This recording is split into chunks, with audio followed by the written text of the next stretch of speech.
ماذا يحدث إذا ألقينا سهماً عملاقاً فوق سيارة؟ يقولون إنه قادر على تدمير كل ما يعترض طريقه وكسره. قرر شباب قناة هاو ريديكولوس إجراء الاختبار. في الجولة الأولى وضعوا 200 طبقة من الورق المقوى وكسروا السهم.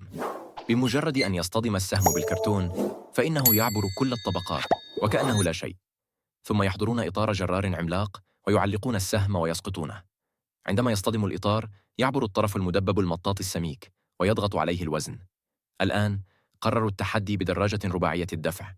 عندما ضربتهم النقطة الثقيلة بلا رحمة تحطمت الدراجة النارية ذات العجلات الأربع، وكأنها لعبة محظوظة تفككت فجأة كل شيء. ولكن هل تستطيع سيارة بمحرك كامل إيقاف سهم المدمرة الذي يبلغ طوله 60 متراً؟ أطلقوا السهم.